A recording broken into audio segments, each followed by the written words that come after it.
Rekan-rekan, selamat datang kembali di channel ini. Video kali ini rekan-rekan kita akan membahas terkait dengan pernyataan dari Wakil Ketua Komisi 2 terkait dengan poin penting dan isi dari rancangan Undang-Undang ASN yang membawa kebaikan kepada para tenaga honorer. Salah satu kebaikan yang diterima oleh para tenaga honorer adalah tidak adanya kesenjangan antara pegawai honorer dengan P3K maupun PNS. Apakah benar seperti itu? Silakan disimak dan ditonton secara lengkap video ini agar rekan-rekan sekalian terus mendapatkan informasi secara utuh dan menyeluruh.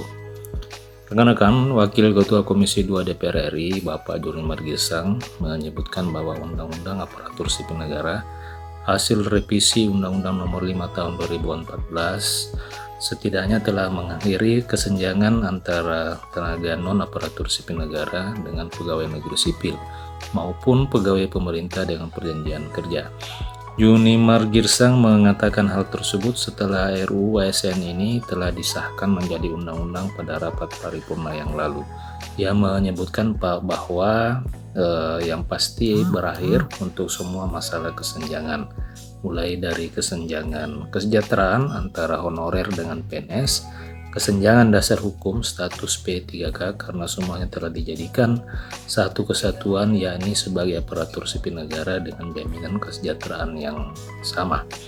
Nah, rekan-rekan, politikus dari Partai PDI Perjuangan itu menilai bahwa Undang-Undang Aparatur Sipil Negara ini mengamanahkan penataan honorer, yakni para non-ASN itu akan diangkat menjadi pegawai pemerintah dengan perjanjian kerja.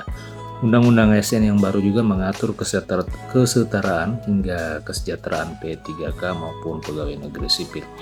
Jadi yang disebutkan oleh Joni Mar bahwa tidak akan ada lagi istilah si A honorer, si B PNS, dan si C tenaga P3K. Jadi semuanya setara.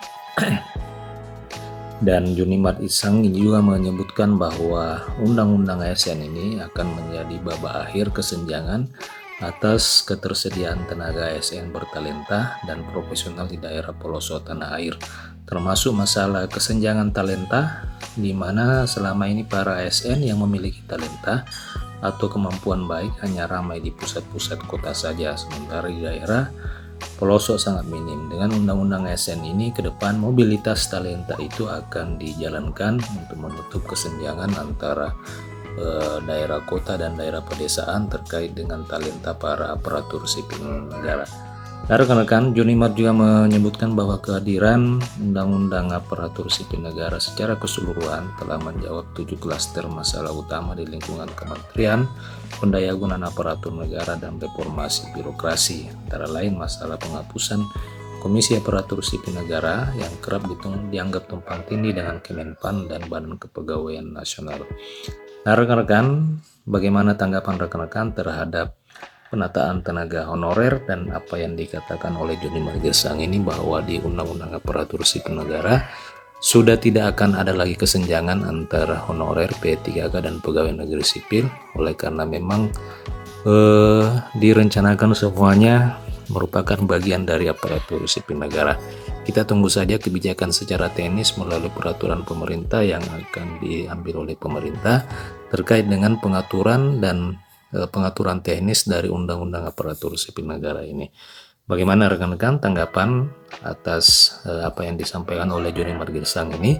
Silakan tuliskan komentar rekan-rekan di kolom komentar video ini. Terima kasih telah menyaksikan. Sampai jumpa di video berikutnya.